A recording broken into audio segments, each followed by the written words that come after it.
Welcome to the virtual PMI Network Forum. This presentation is entitled Competencies, Challenges, and Trends in Instructional Design, Results of Research by ATD, ICET, and RNA.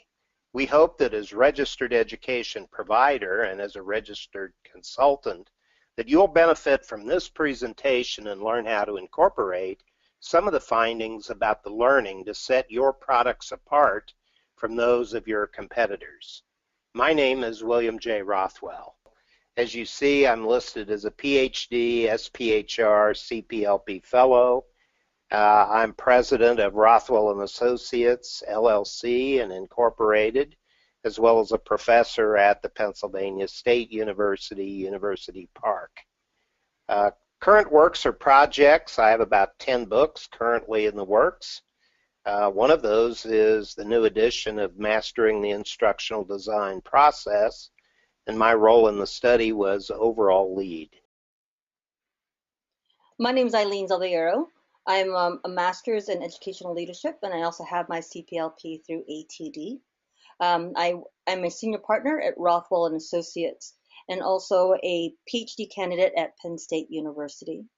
I'm currently working on competency modeling and career map for the Department of Energy, as well as competency projects with Rothwell & Associates. My role in this project was a project manager. And my name is Tutalani Asino, and I hold a master's in instructional systems design and multimedia technologies.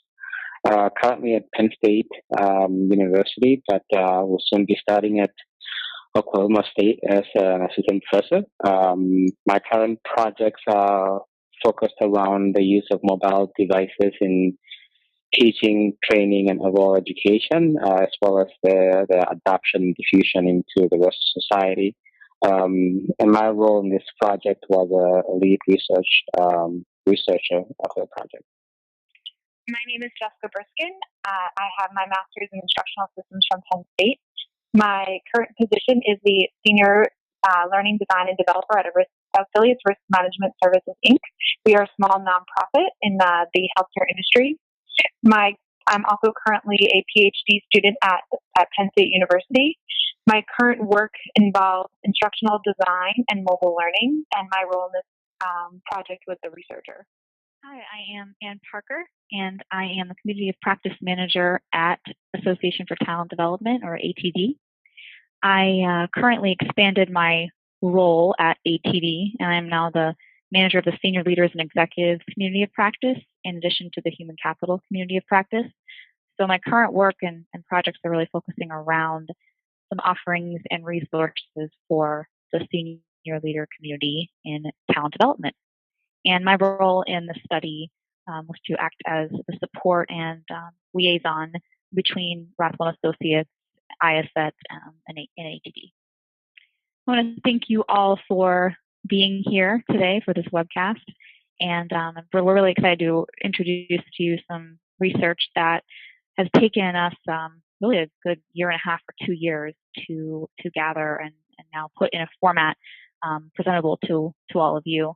And the results of our research, we have created a white paper that's free to everyone to download called Skills, Challenges, and Trends in Instructional Design. And you'll see here the cover image of that white paper. And this white paper really encapsulates the main findings of our research. You can access the report at www.td.org/ID Competencies. You can also use the QR code there to access it. Again, it is free to anyone. So we encourage you to please download it to learn more. And I'm happy to kick off the presentation today, just introducing the agenda and the things that we'll be talking about in the next few minutes. So first of all, we're going to talk about the study and really, the impetus of the study, why we all got together, these three partners got together to conduct this research. And then we're going to talk a little bit about the research design and some of the methods that we use to conduct the research. Finally, we'll talk about what the research uncovered, current practices, challenges, and emerging trends. And then at the end, we will wrap it all up with some conclusions and next steps. And I am going to be moderating this discussion. So with that, I will turn it over to Dr. Rothwell. So ATD, previously known as ASTD, has partnered with the International Association for Continuing Education and Training, otherwise known as ICIT, to commission Rothwell and Associates to conduct an instructional design competency study. So we all know that rapid changes are happening every day, and those changes greatly affect instructional designers and trainers. I mean, just think about it. For example, organizations continue to expand operations globally. Multiple generations are integrating into the workforce. Technology advances at an astounding rate, and learners are not only more diverse, but they're also more advanced in their technological skills. So in the face of these challenges, the design of instruction must progress. Therefore, instructional design competencies must be reviewed, and we have to consider several questions. First, have ID competencies changed? And what other competencies need to be there for people in the instructional design field to be successful? So ASTD, now called ATD, reflects that the traditional concept of a learning professional has changed. We know that from the 2013 competency study that I was involved with what is now ATD. Moreover, the training and development profession continues to experience substantial transformation through innovation and the evolution of the way we work to accomplish our work results. So, as a result, the areas of expertise, what we fondly call AOEs, in the ASTD competency model of 2013, and the category elements outlined in the ANSI ICIT 2013 standard need to be continuously kept current to reflect the changes that we all face and as the industry advances. So ASTD and ICIT commissioned Rothwell and Associates to conduct a mixed method sequential study to explore how instructional design has been impacted and what new competencies are needed by instructional designers so that they can be successful. The key areas of focus in the study will include identifying current challenges and issues in instructional design, best practices, and emerging trends in the instructional design area of expertise. The main goal of the study is to better equip learning and talent professionals and identify ways to innovate and modify existing training programs to ensure that learning is optimized. Dr. Rothwell, why is examining ID competencies important? And how is this relevant to project managers? PMI has a report capturing the value of project management, which was published in 2015, indicated that global dynamics are forcing organizations to take a much more critical look at how they operate. Sluggish economic growth continues globally, putting additional emphasis on how well organizations execute their strategic initiatives. Organizations need to revisit the fundamentals of project management and how they develop and maintain project management talent.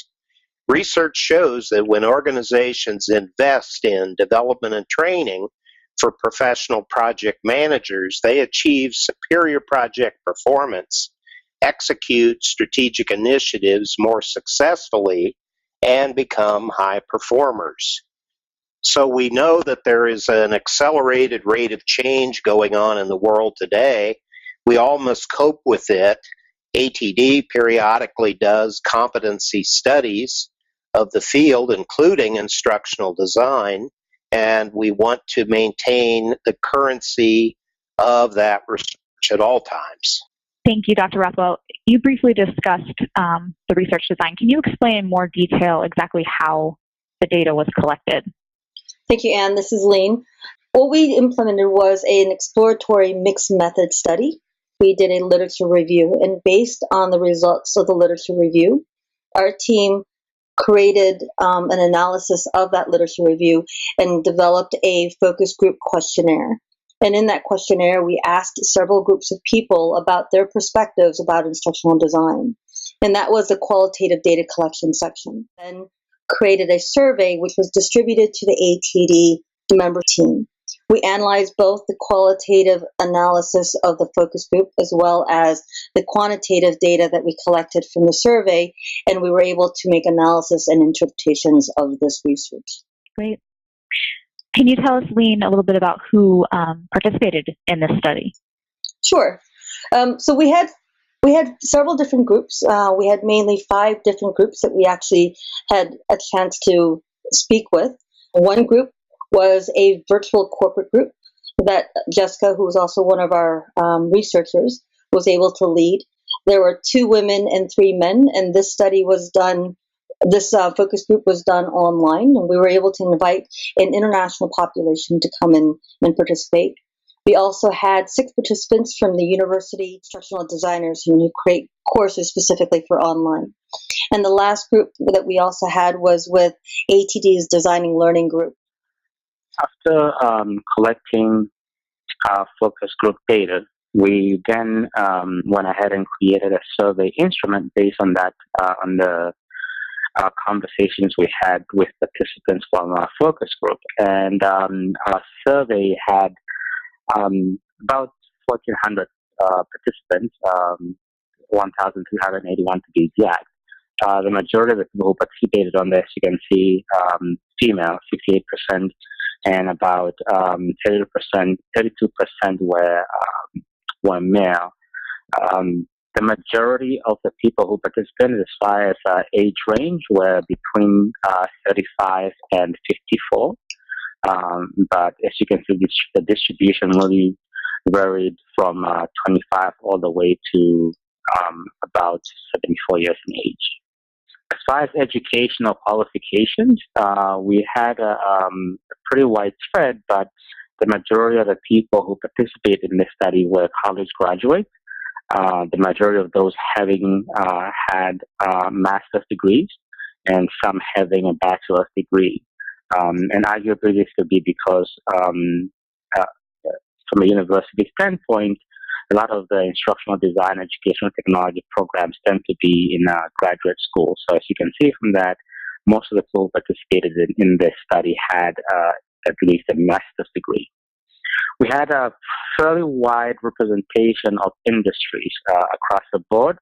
But as you can see from the top there, most of the people who participated were from finance and insurance industries, which made up about 13%, healthcare, also 13%, and then the top 3, the last industry that runs up that top 3 is people who were from colleges and basically educational institutions like university, professional settings. But overall, we have a fairly large distribution, and as you can see, 13% really was the only highest cluster of one industry. Otherwise, everybody was fairly well spread out. Jessica, can you tell us what was the most compelling outcome from the research? Yes, thank you. One of the interesting things that we found from the research was that 31% of the people that answered the questions felt that their job title does not accurately capture what they do, and we thought this was very interesting. So some of the titles that we found that people answered were instructional designer, director of training, trainer, consultant, and the highest was instructional designer. If you'll see, the other category was over 36%. And we did ask what people put in that other, and we heard things such as learning designer, learning design and developer. So there were different forms of instructional designer, so it just seems that we're going towards a trend. But it was interesting to see how this terminology is really developing over time. And can you tell us a little bit about the current practices that you discovered in instructional design?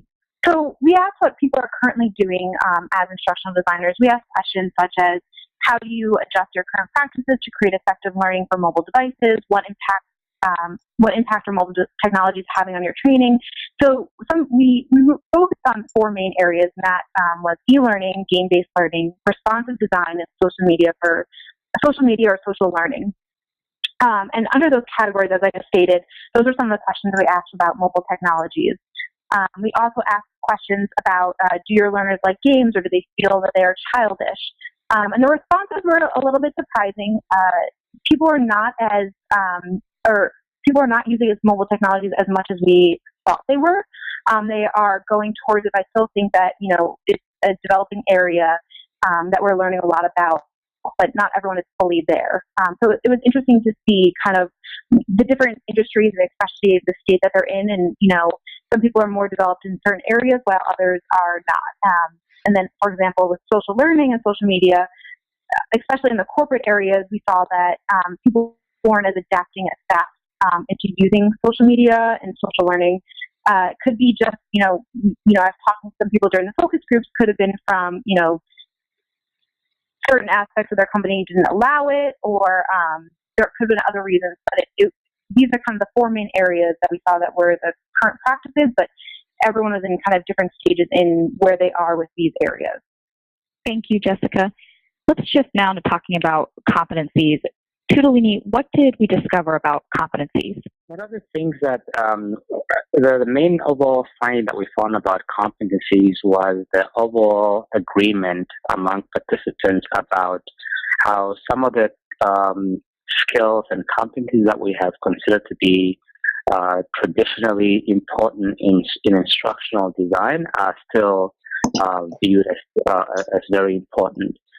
So, for example, a lot of the people who participated in our study, from focus groups all the way through the survey, felt very strongly that identifying appropriate learning approaches is one of the very top and most important aspects of an important competency. And as you can see, we really have just presented two categories here of strongly agree and agree, which indicates that most of the people who participated in this survey, especially on those competencies who were listed, about over 90% agreed, with the majority strongly agreeing with that identifying appropriate learning approaches is important. Designing instructional materials, knowing how to do that is an important competency. Designing a curriculum and program of learning solution is another competency that was seen as very important. Conducting need assessments, collaborating with stakeholders, as well as developing instructional material approaches. So anyone who has really been an instructional designer, has been a student or studying in the instructional design process for years, knows that those are sort of core important competencies. And our findings from this research seem to indicate and support that instructional designers who are in current practice still view those as very important.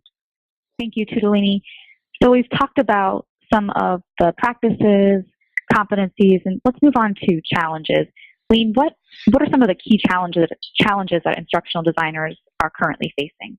In our survey, one of the questions we had asked was, how often have you faced the following challenges as an instructional designer? And again, the top challenge was insufficient time to develop, insufficient budget, and the lack of evaluation. At this time, we would like to poll the audience. So in your chat box, if you could take the time to answer this question, what additional competencies do you feel are needed for instructional designers today? In your experience as a registered education provider or a registered consultant, what additional competencies do you believe are needed to design or develop learning programs? So just think about that, and in the next minute, we will give you, please chat some of your responses in the chat box.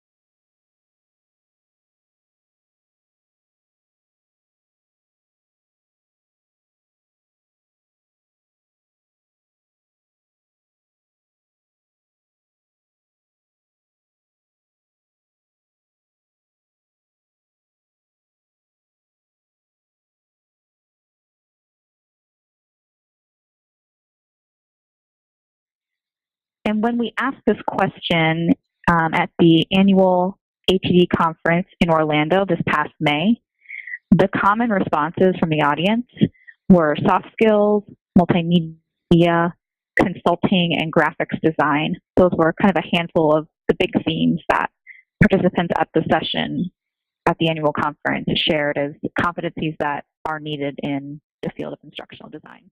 So let's move on to the emerging trends that were uncovered from this research. Tutalini, what did the study reveal about emerging trends in instructional design? In looking at emerging trends to focus on, one of the things that we considered as a research team is how to distinguish what's an emerging trend. And one of the things that we came to as a decision, primarily based on sessions from focus group, was that we viewed an emerging trend as something that's sort of in the beginning but hasn't been readily adopted across the organization or across the whole training and development field. So some of the stuff that we were really looking at were storytelling, infographics, designing content to use in different cultures and different regions, the use of learning analytics, as well as the use of virtual simulations.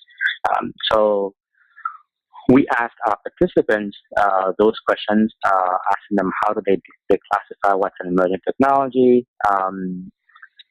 how are they using some of these technologies in their industry. So what we really were going after in this section of our study was to see whether or not some of the emerging technologies identified in our focus group were also in line with what the larger instructional design pool of from the 14,000 participants, 1,400 participants, to see if they also agree with those challenges. What we were basically finding, as you can see on that chart, we classified them in three categories, which is basically always being the green one, often being the orange, and rarely or never being the one on the left with blue. So many of our participants seem to identify storytelling as one of an emerging trend that that seems to be coming up in their practices. The use of infographic is also seems to be growing. We know this from even just looking at different Twitter feeds or reading things online, that many organizations are now using graphics, information graphics to communicate their information, but also to be using them in training and teaching. There's also an emerging trend of trying to figure out ways to design content for use in different cultures in different regions. As we know, there's a lot of different learning organizations that do not just focus on one culture. ATD is one of those examples where you have participants from just about every continent on the planet. And so when you have an organization that's trying to develop a training, you're going to have to design the content to recognizable and register and connect with people from different cultures. So it seems from the findings of this study that this trend of trying to make sure that the content and the training is understandable in different cultures is an emerging one. Learning analytics is also was identified as an emerging trend. The use of virtual simulation as well. For us, it was a little bit surprising that mobile learning and game-based learning was not as high towards the bottom, because that is often talked about in the literature. But although it is still an emerging trend, it wasn't as high as, for example, storytelling. So all these questions were in response to the question of how often does your organization incorporate the following into your practices. So we're really looking at finding out from instructional designers, do they use any of these things? And from the chart that you can see there, there's a lot of people who are using this as reflected in the always, often, and the rarely or never categories. Okay, I'd like to wrap up the session and talk just a moment to emphasize that we at Rothwell and Associates were delighted to work with ATD and ICIT. ICIT, of course, accredits our organizational training efforts, and they are very critically interested in instructional design. It's central to everything they do. And of course, as you see from the slide, you have a graphic that represents the big picture image of the ATD competency study of the field of training and development. And that shows the 10 areas of expertise. That's really the tip of the iceberg, because if you drill down in that, and there is a published report based on research done before this current study on instructional design that maps the competencies required for a professional in the training and development / talent development field.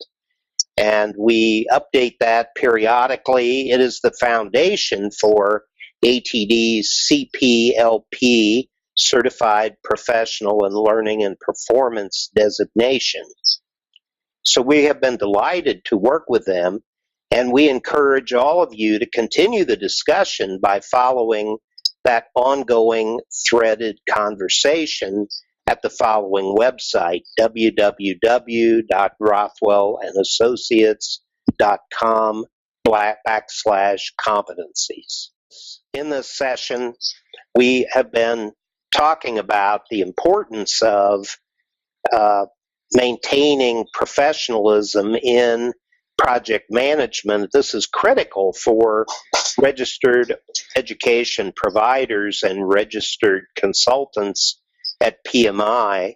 We all know that, as stated in the PMI report, Capturing the Value of Project Management, all change in an organization happens through projects and programs. We know that high-performing organizations create competitive advantage by embedding their project management mindset in the corporate culture, and they adopt global standards. In addition, they understand the importance of this highly trained, professionally certified workforce. Thank you so much, everyone, for the information shared today to all of our presenters. And thanks for everyone, all the participants who attended today. We're really excited to share this information with you. And as we mentioned at the beginning, you can access the full white paper at www.td.org/ID Competencies, or via that QR code there on the screen. And we ask you to do that now or at the end of this presentation. And I think at this time, we will have some Q&A. So Sarah, if you could please facilitate some Q&A with our presenters.